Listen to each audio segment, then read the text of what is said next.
Aquel año fue la edición número 80 del Tour de Francia. Este es el recorrido que los participantes tuvieron que afrontar. Comenzó en Bretaña, pasaron por Normandía y recorrieron toda la parte norte de Francia. Después los Alpes. Una vez cruzados estos pasaron a la parte sur de Francia, atravesando los Pirineos y concluyendo la carrera en París. Estamos viendo la etapa prólogo y el maillot rosa de Alex Toule, el hombre que hizo su primera aparición en el Tour de Francia hacía un año. Realizó un buen prólogo, alcanzó la segunda posición y poco después se haría con el maillot amarillo. Más tarde saldría Indurain, que sería el último corredor en tomar la salida, ya que fue el vencedor del Tour del año anterior.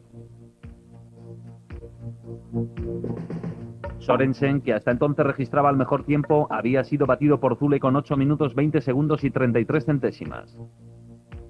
Otro de los favoritos, Eric Breuking, con el maillot rosa del equipo 11. La 11 cambia el color del maillot en el Tour de Francia. En todas las carreras corren con maillot amarillo, pero en esta podría confundirse con el maillot de líder. Tony Rominger, segundo mejor tiempo en la llegada. Una gran carrera la de Rominger, que fue allí con un solo objetivo y tuvo un comienzo exitoso. Claudio Chiappucci, el Diablo, ya estaba en ruta. Breuking, el anterior ganador de la etapa prólogo, no lo consiguió aquel año, quedando en 9ª posición.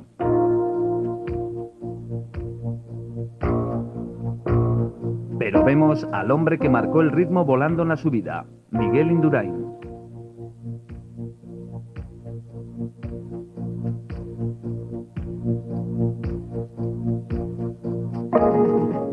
Indurain no dejaba lugar a sorpresas y aquel año iba a hacer lo mismo que en San Sebastián con Alex Toule, al que ya batió. Llegó a la meta con un tiempo de 8 minutos y 12 segundos.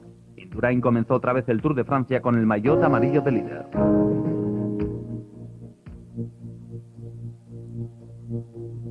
La primera etapa nos llevó desde Luzón hasta Les Sables-d'Olonne. Capio estaba intentando hacerse un hueco por fuera. Fue un sprint realmente apretado. Finalmente Cipollini ganó claramente en la línea de meta. La segunda etapa, que llevó a los corredores por la costa oeste de Francia, partió de Les Sables-d'Olonne y llegó a Vannes. Buño llevaba su maillot de campeón del mundo.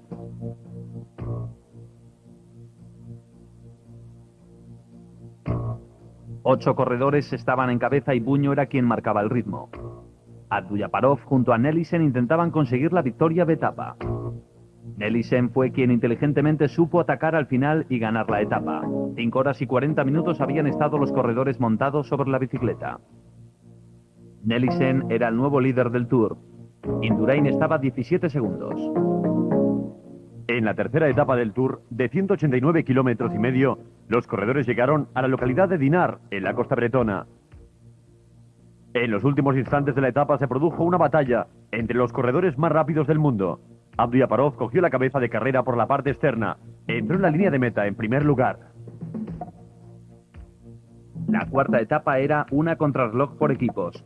Tony Rominger era tal vez el que partía con mayor desventaja. El Motorola puso el listón muy alto, 1 hora 34 minutos y 36 segundos.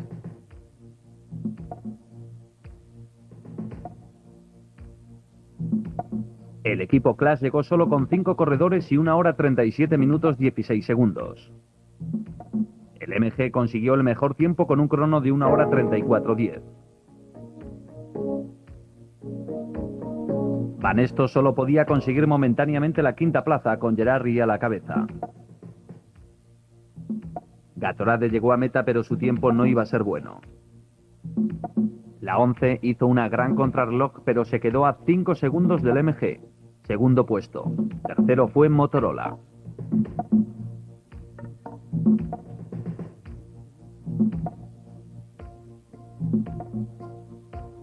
Así quedó la clasificación de la etapa, con el GBMG en primera posición. La siguiente etapa llevaría a los corredores a Évreux. De repente Jesper Schivy saltó del pelotón, cosa poco usual en él. Consiguió abrir hueco respecto al grupo que le perseguía, y aunque intentaron darle alcance, Schivy consiguió la victoria de etapa.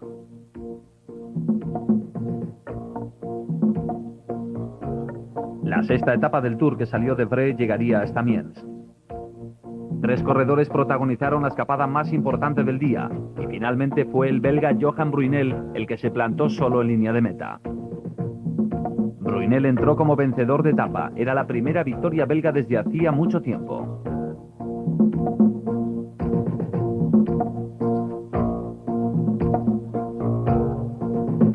Séptima etapa de casi 200 kilómetros entre las localidades de Perón y Chalon-sur-Mer.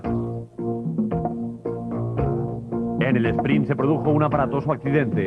Un ciclista chocó contra una moto y cayó al suelo, lo cual dejó un sprint muy apretado entre Rix, Musiu y Siandri. Rix sprinta con muchísima fuerza y consigue ganar la etapa seguido de Siandri y Musiu, quien no se esforzó al máximo. La octava etapa del Tour unía Chalons y Verdun. Este es el nuevo líder, Johan Musiu. La etapa constaba de 184 kilómetros. La escapada más importante tenía Massimo Girotto al frente del grupo. Era un grupo serio y la escapada podía cojar. En el sprint, Armstrong salió de atrás y consiguió la victoria. Fue su primera victoria de etapa en el Tour. En la general, Musiu mantenía la diferencia sobre Mejía. Llegábamos a la primera gran prueba de aquel Tour de Francia, una contrarreloj de 59 kilómetros. Tony Rominger se encontraba en el puesto número 78 de la general. Miguel Indurain continuaba volando sobre su bicicleta. Un Miguel Indurain que tenía que subir puestos en la clasificación, ya que de momento no se encontraba entre los 10 primeros clasificados. Buño entró en meta, aventajando en 31 segundos el tiempo conseguido por Rominger. El campeón del mundo se mantenía como uno de los candidatos a desafiar a Miguel Indurain, pero Indurain iba a conseguir el mejor tiempo de la contrarreloj, al igual que sucedió en Luxemburgo. Llegó a la meta con una diferencia de 2 minutos y 11 segundos con respecto a Buño. Breukin concluyó aquella etapa en tercera posición por detrás de Buño e Indurain. Miguel Indurain volvió a enfundarse el maillot amarillo que le acreditaba como nuevo líder del Tour de Francia. El Col del Galibier sería el punto más alto de la 10ª etapa. Se partió de Villard-de-Lans. Fue la primera etapa montañosa de los Alpes, teniendo el primer puerto en el Col de Glandôme. La situación se reorganizó en la subida al Col de Telegraph a una altura de 1526 metros. Claveyrolat coronó en primer lugar. Los corredores en la bajada se habituallaron antes de afrontar la subida al último puerto, el Col del Galibier. Pedro Delgado estaba al frente de los elegidos, detrás de él Miguel Indurain, que pronto cogió la cabeza.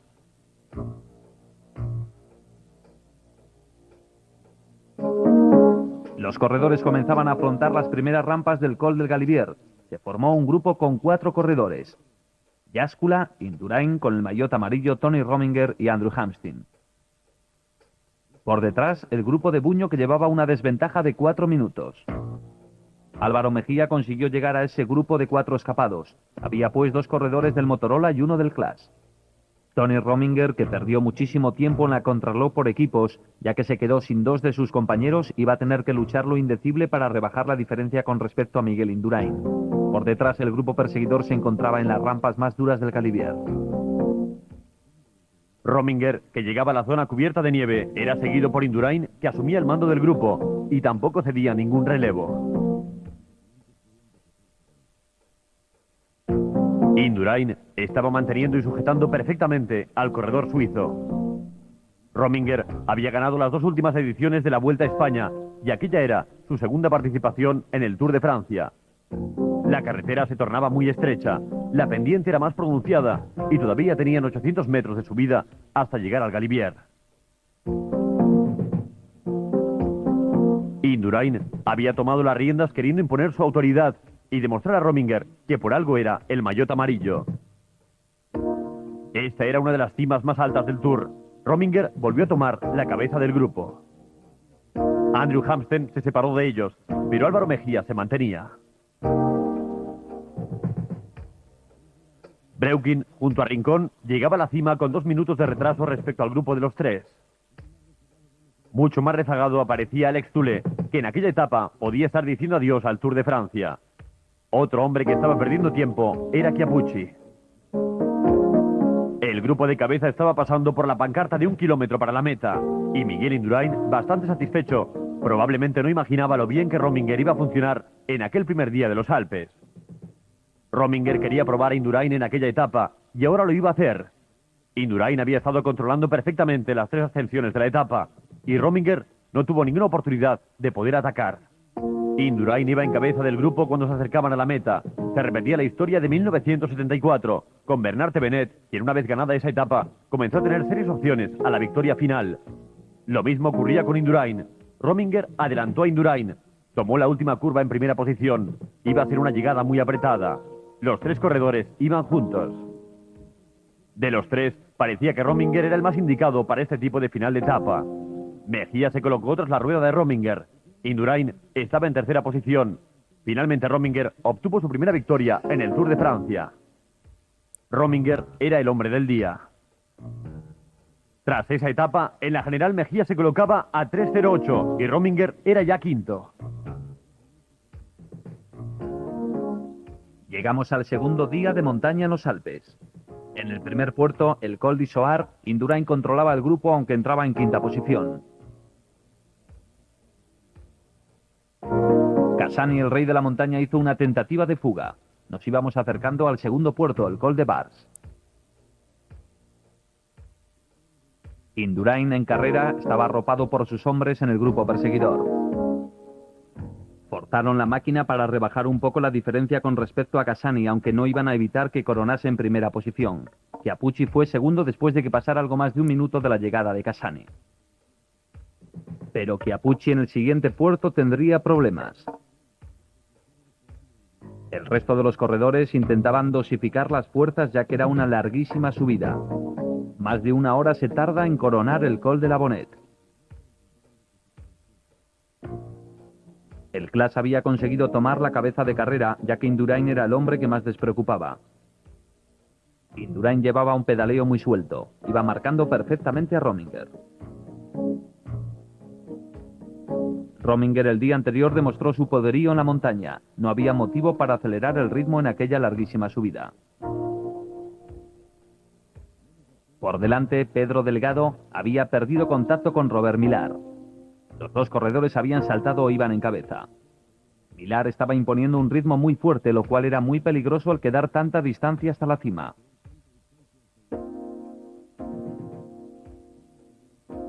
Robert Millar corría en solitario y su diferencia era ya de 45 segundos. Delgado estaba siendo absorbido por el grupo de elegidos. Su misión ahora sería ayudar a su jefe de filas, Miguel Indurain. Yáscula, Mejía y Rominger estaban en ese grupo. Andrew Hamstin también. Una vez que llegaran a la cima tendrían que hacer un descenso vertiginoso hasta que alcanzasen el último puerto. Robert Millar progresaba hacia la Bonnet.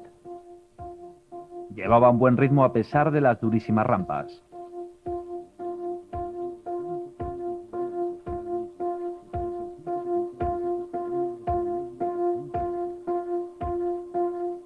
Por detrás el grupo perseguidor con John Unzaga a la cabeza.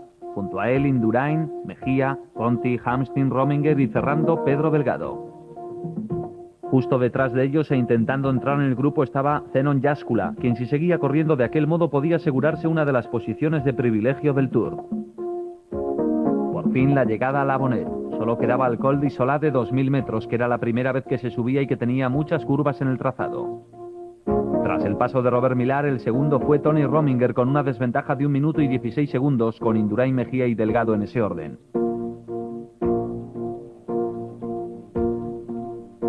Miguel Indurain había conseguido que el grupo se reagrupara, lo cual le beneficiaba.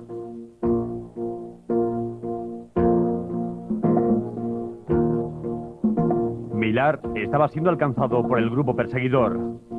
Realizó una larguísima escapada, pero no pudo resistir los ataques que se le estaban lanzando. Chiappucci se metió en aquel grupo después de realizar un tremendo descenso del Col de la Bonnet. Llegó a la cima con una desventaja de 3 minutos, pero en el descenso consiguió enlazar con el grupo principal. Una victoria de etapa en los Alpes podría ser un bonito final para Chiappucci. El corredor que se situó a su rueda fue Rich.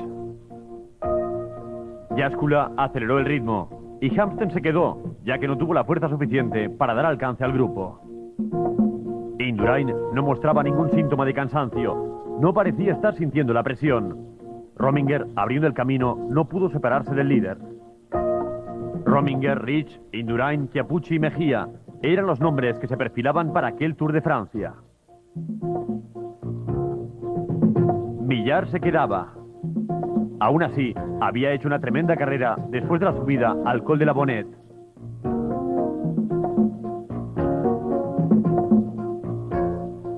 Faltaban 4 kilómetros para llegar a la cima. Miguel Indurain se puso en cabeza del grupo y Rominger le seguía muy de cerca. Sorprendentemente, Millar superó al grupo y se escapaba. Fue un resurgimiento sorprendente el del corredor escocés. El corredor que hizo una magnífica escalada al Col de la Bonnet había sido alcanzado por el grupo. Indurain no respondió al ataque y prefirió que otro corredor lo hiciese. Rominger seguía segundo y Jaskula cerraba el grupo.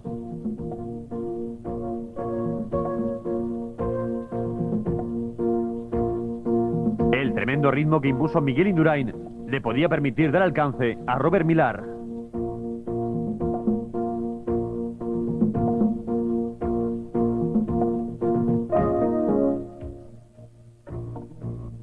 Estaba claro que las posiciones de privilegio iban a salir de aquel grupo de élite. Quedaban 2 kilómetros para la línea de meta. Jaskula seguía metiéndose en el grupo. Indurain sentado sobre su sillín, pedaleando increíblemente. Millar miró al corredor que cerraba el grupo para intentar ponerse a su rueda y no perder comba.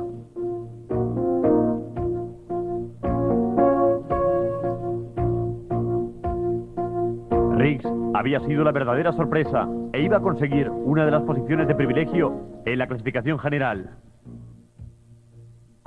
Jaskula intentaba remontar posiciones. Chiappucci lo observaba de cerca.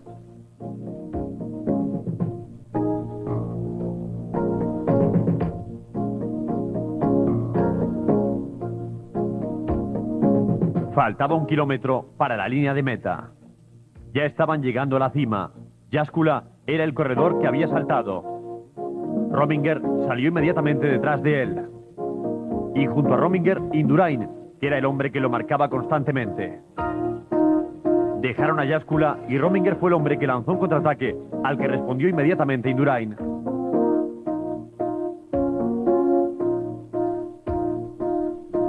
Indurain había cogido la rueda de Rominger.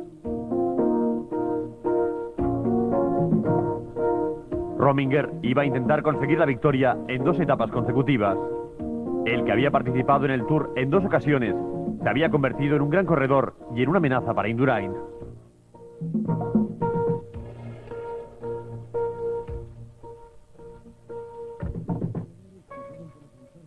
Tras ese paso de los 2 corredores, había una pequeña bajada para llegar a la línea de meta. Pero no era un descenso. Indurain intentaba meterse por el interior de Rominger. Faltaban 100 metros cuando fue Indurain el que cogió la ventaja. Parecía que iba a ganar, pero sorprendentemente se paró y Rominger consiguió la victoria de etapa. Fue como si se hubiera dejado ganar. Chiappucci entró en tercer lugar. Miguel Indurain en solo 3 días había conseguido pasar de tener una desventaja de 3 minutos 17 segundos a colocarse de líder con una ventaja de 3 minutos 23 segundos.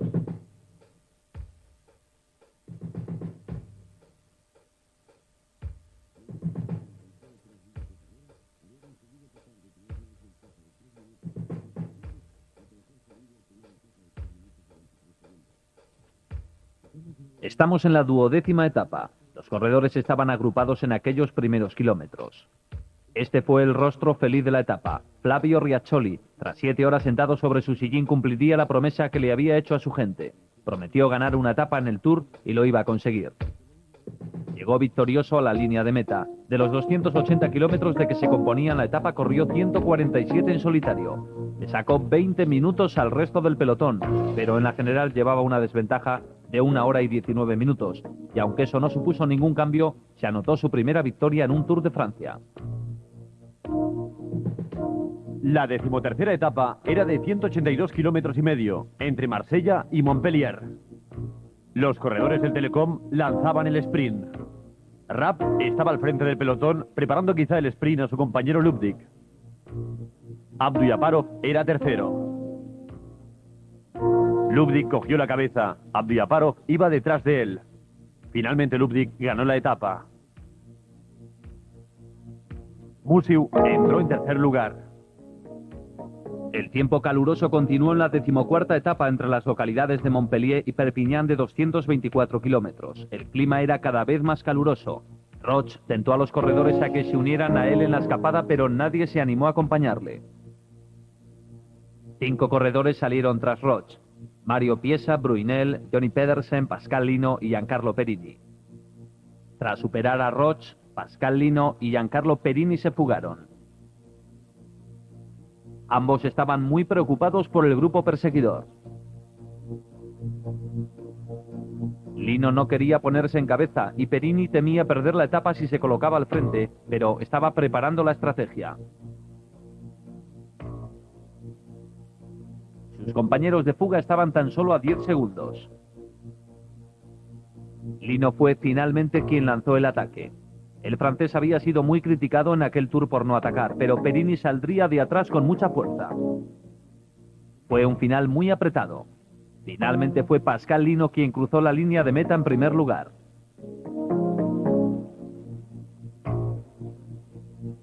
No hubo ninguna variación en la clasificación general.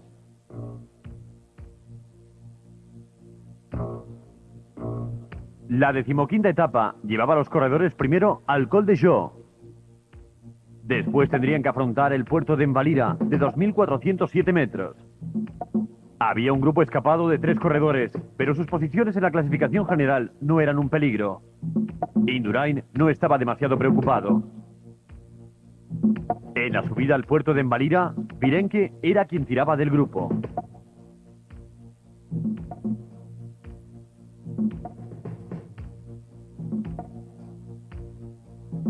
Llevaban 7 minutos de ventaja sobre el grupo de Indurain. Eric Boyer estaba entre el grupo de cabeza y el grupo perseguidor. Aquel pequeño hombre iba en solitario y tenía una desventaja de más de 6 minutos respecto al grupo de cabeza. Jean-François Bernard, a quien no se le había visto mucho, estaba haciendo su trabajo para Indurain. Indurain ocupaba una posición cómoda, esperando la última subida, que llegaría al entrar en Andorra. La diferencia con el grupo de cabeza se mantenía.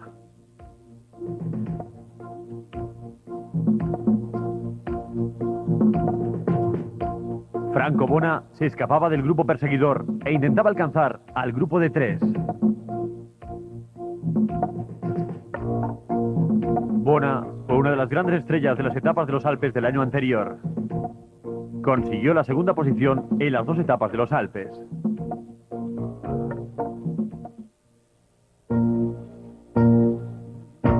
Sorprendentemente, la niebla no fue la protagonista en el Alto de Envalira. Abelardo Rondón, del equipo Gatorade, iba en 5º lugar. Perseguía Sierra, Rincón, Virenque y Bona. Llevaba una desventaja de 3 minutos respecto al grupo de cabeza. Asistíamos a la última ascensión de la etapa. El pelotón era encabezado por Indurain, seguido de cerca por Rominger y Jáscula. Faltaban 10 kilómetros para la línea de meta. Rie, en aquel primer día de los Pirineos, le estaba haciendo una gran labor a Indurain. Rincón dejó atrás en aquella última subida tanto a Virenque como a Sierra.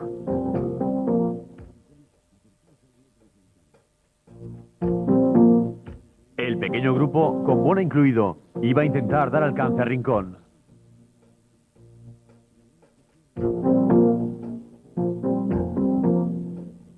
Sierra estaba pasando apuros y se estaba quedando descolgado. Bona, mientras tanto, se fue en busca de la rueda de Oliveiro Rincón. El gran grupo se fue estirando.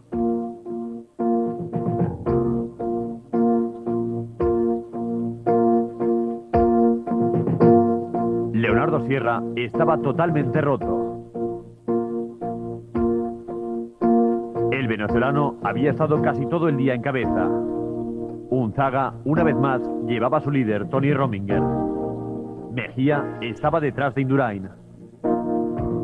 Miguel Indurain se puso al frente del pelotón.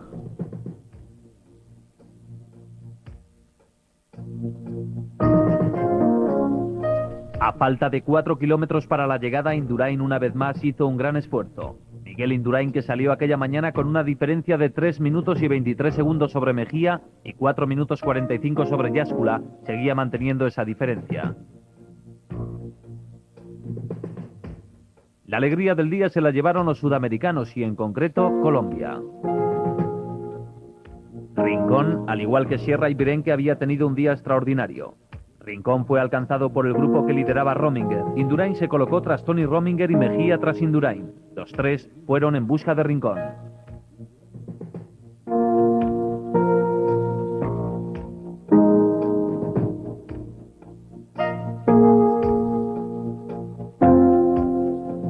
Tras Rominger, Indurain y Mejía, intentaba meterse en el grupo Rhys.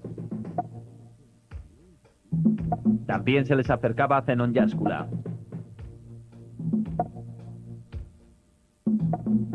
Rominger llevaba una venda en la rodilla izquierda tras la caída sufrida en una de las etapas llanas. Pero aunque no perdió tiempo, no parecía tener la misma fuerza que en los Alpes y solicitó un poco de ayuda a Indurain.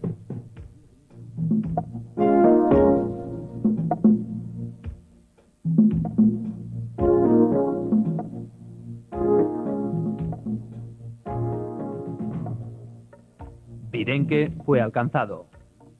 Por delante solo estaba Franco Bona y Oliverio Rincón, que había recorrido 185 kilómetros escapado. Rincón estaba a 1 kilómetro para la llegada.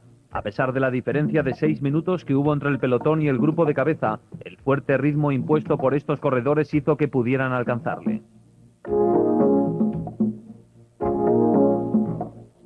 Franco Bona también fue absorbido. Rominger volvió a mirar atrás, a Indurain. Se giró para ver si Indurain estaba ahí. Junto a él estaban Mejía, Yáscula y Rhys. Eran los corredores que ocupaban los puestos de privilegio de aquel Tour. Aunque el puesto de privilegio de aquella etapa estaba reservado para Oliverio Rincón, quien gracias a esa victoria se podría colocar entre los 10 primeros en la general, aunque lo más importante para él era la victoria.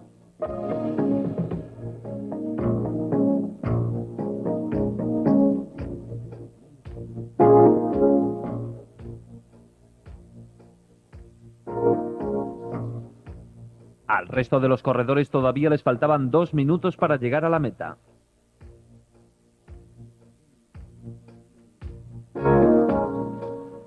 Rincón había aumentado la diferencia. El grupo estaba llegando a la línea de meta. Junto a Indurain corría Chiappucci, quien había conseguido enlazar con ese grupo. Rominger saltó e Indurain rápidamente salió tras él, seguido por Mejía. Indurain no hizo ningún tipo de concesiones a su más directo rival.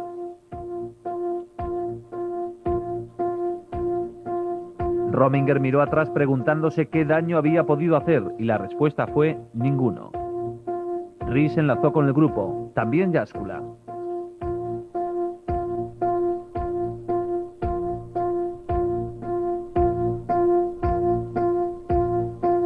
Indurain de nuevo cogió la primera posición del grupo. Era una lucha auténtica por conseguir el segundo puesto de la etapa. Los corredores tomaron la última curva, que era la de mayor pendiente y la que les iba a llevar a la línea de meta. Rhys saltó con toda la fuerza que le quedaba y detrás de él Tony Rominger. Nadie esperaba que un hombre como Rhys estuviese luchando tanto. Rominger volvió a coger la cabeza y entró en segunda posición. Hizo una magnífica etapa. Tras él entraron Rhys, Yáscula, Indurain y Mejía.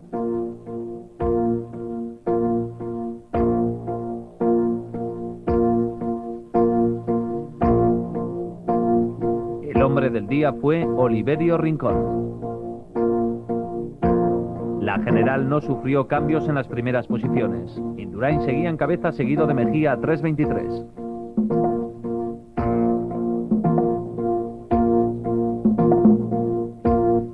Tras un día de descanso en Andorra, llegamos a la 16ª etapa, primera en el corazón de los Pirineos. Llegamos a la cima del primero de los puertos. Rominger sería el primero en el Col de Portillon. Chiappucci, que realizó un magnífico ataque, se llevó consigo a Massimo Girotto, que había ganado un par de etapas en el Tour de Francia. El grupo perseguidor estaba encabezado por Robert Millar.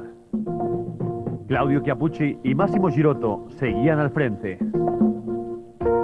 Llegábamos a Saint-Lars-Suln, un bonito pueblo francés situado junto a la frontera con España.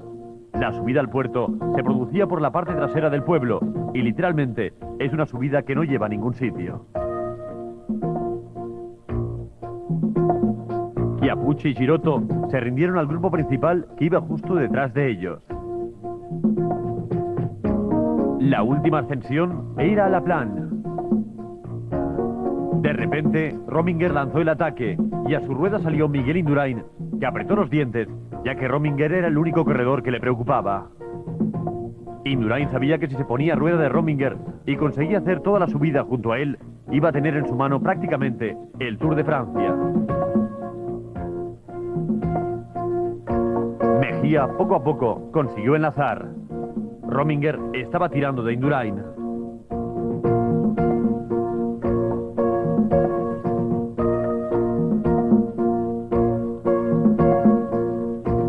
Indurain parecía tranquilo.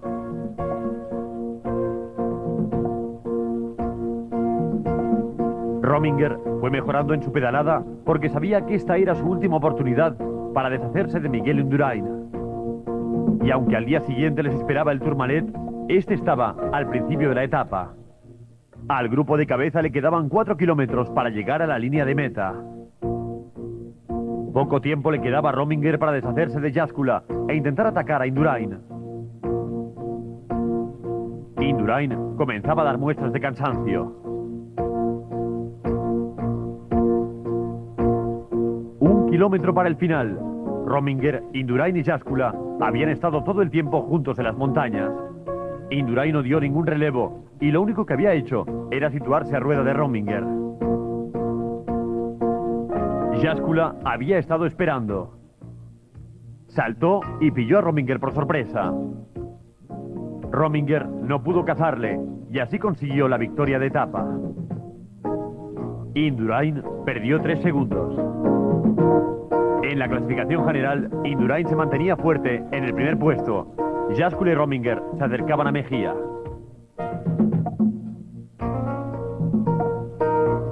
La 17ª etapa comenzó con la subida al Col del Tourmalet. Rominger saltó muy pronto en las primeras rampas. Por primera vez en aquel Tour, Rominger puso en apuros a Miguel Indurain. Chiappucci también saltó del grupo de Indurain.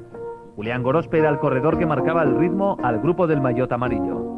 El problema era que los puertos estaban al principio de la etapa. Tras cruzar el Col de l'Aubix quedaban 75 kilómetros hasta meta y por lo tanto tenían que sacar ventaja entonces, en la montaña.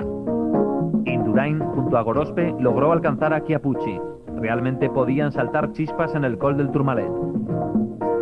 Jääskelä estaba preparado para intentar protegerse de cualquier ataque de Rominger, ya que en la clasificación general Jääskelä iba por delante de él. Los dos coronaron juntos el Tourmalet.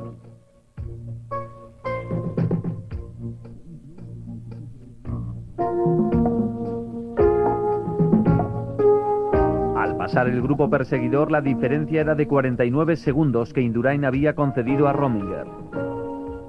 Esa diferencia no la había permitido en los otros 2 tours que había ganado. Rominger se había escapado él solo en el descenso del Tourmalet y afrontaría él solo el resto de la carrera.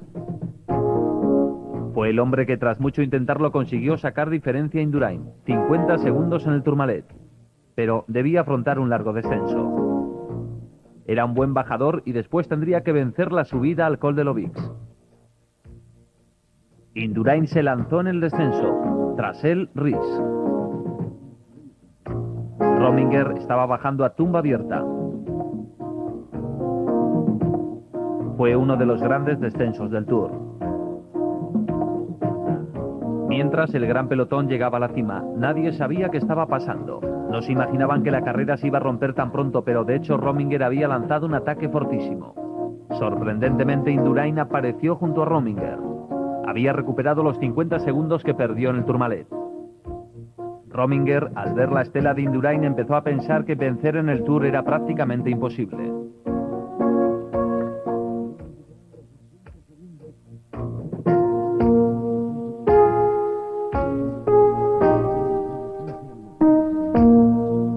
El pelotón se reagrupó en el descenso tras ellos.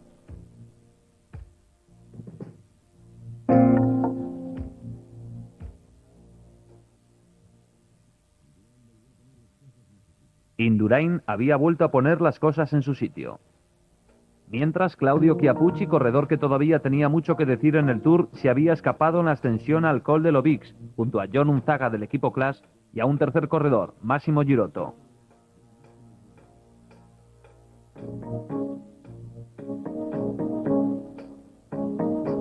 Este era el segundo grupo, con Miguel Indurain. También estaba Tony Rominger. Chiappucci estaba en el ascenso al Col de Lobix. Aquí fue donde Roche obtuvo su primera victoria.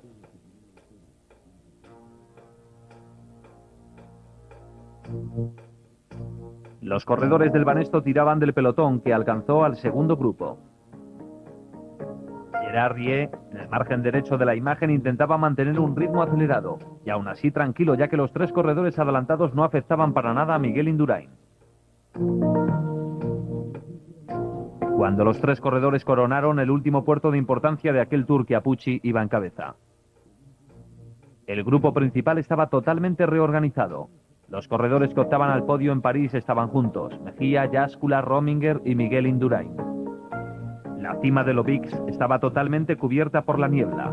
Miguel Indurain había permitido a Chiappucci que se fuera con una diferencia de 5 minutos y 20 segundos. Un hueco que en años anteriores no se le hubiera permitido a Chiappucci.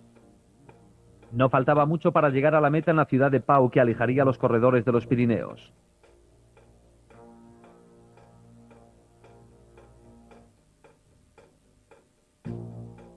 En la llegada a Pau, los tres escapados no temían al pelotón, ya que llevaban bastante ventaja. La llegada podía disputarse al sprint. John Unzaga estaba en ese grupo de tres. El equipo Ariostea por detrás estaba imponiendo el ritmo, ya que Chiappucci podía hacer peligrar el quinto puesto de Ries, e intentaban llegar a mantener una distancia razonable con los tres escapados y procuraban darles alcance. Chiappucci, Unzaga y Girotto solo pensaban en la victoria de etapa. Tras cruzar la pancarta del último kilómetro, tendrían que rodear la plaza de la ciudad de Pau. Unzaga había hecho mucho en aquel Tour por su jefe de filas, Tony Rominger. Ahora le tocaba a él. Los corredores del Ariostea intentaban aproximarse al grupo de tres. Chiappucci se situó al final del grupo. Estaba esperando. Unzaga tomó la primera posición.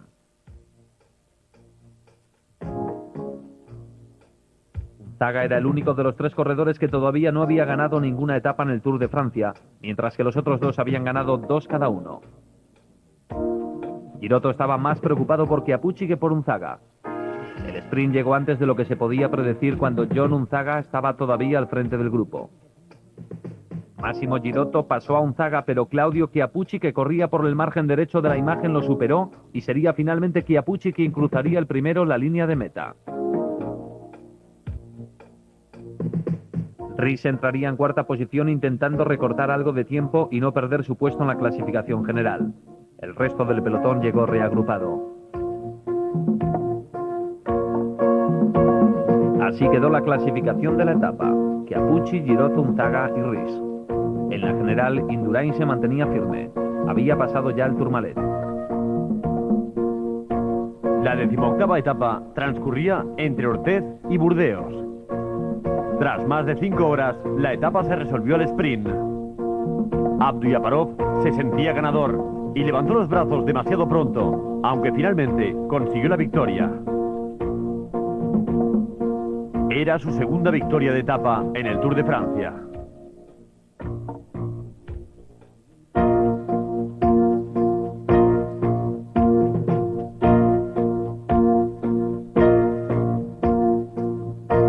Llegamos a la última contrarreloj del Tour.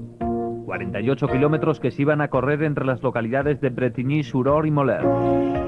Álvaro Mejía sabía que su segunda posición corría peligro, ya que no era un buen contrarrelojista. Rominger estaba haciendo muy buen tiempo. Indurain, como siempre, llevó un ritmo muy fuerte, marchando a una velocidad muy alta. Rominger dobló a Ries, superando una diferencia de 3 minutos. Álvaro Mejía, al pasar por este punto cronometrado, solo había conseguido ser duodécimo. Indurain, al llegar al punto de referencia, solo había podido ser tercero. Rominger le sacaba 45 segundos. Era una de las sorpresas de aquel Tour de Francia. Rominger quizá no estaba pensando en conseguir el maillot amarillo, pero sí en batir a Indurain en aquella etapa.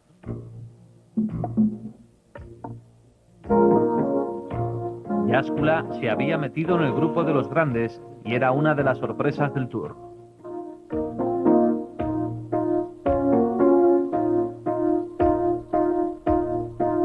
Rominger había llegado a las últimas etapas del Tour con muchas fuerzas.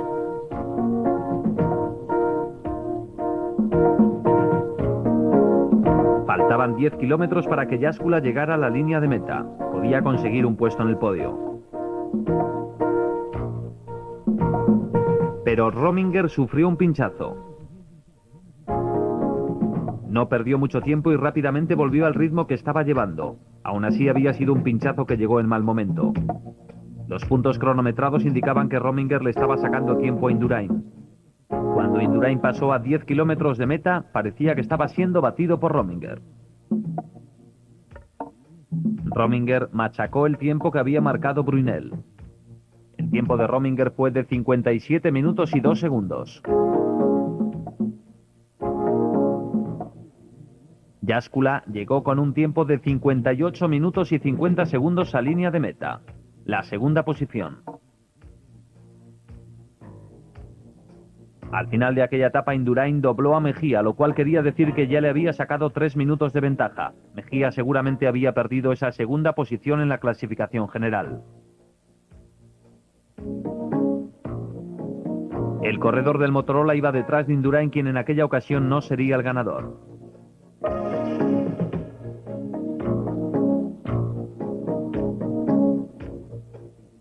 Quien estuvo 2 años sin perder una contrarreloj, sin contar las etapas prólogo, iba a ser superado por Rominger. Miguel Indurain, que llegó a línea de meta superando a Yáscula, cedió 42 segundos a Rominger.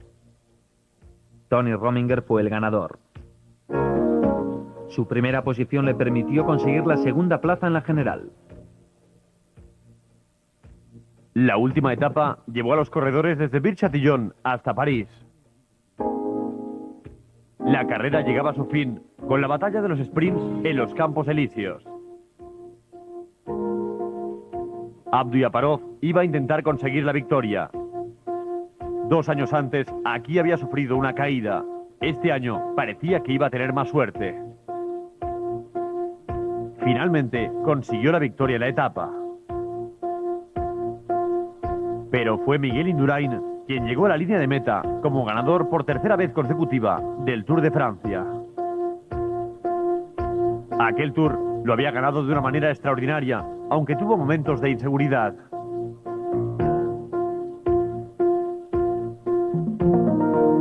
De nuevo en los Campos Elíseos, Indurain, con el maillot amarillo, fue ganador del Tour. Y mientras Miguel Indurain conseguía su tercer Tour consecutivo, Stephen Roche decía adiós a la ronda francesa. En la clasificación general, Indurain acabó con casi 5 minutos de ventaja sobre Rominger. Tercero fue Yáscula, Mejía cuarto y Rix acabó en quinto lugar.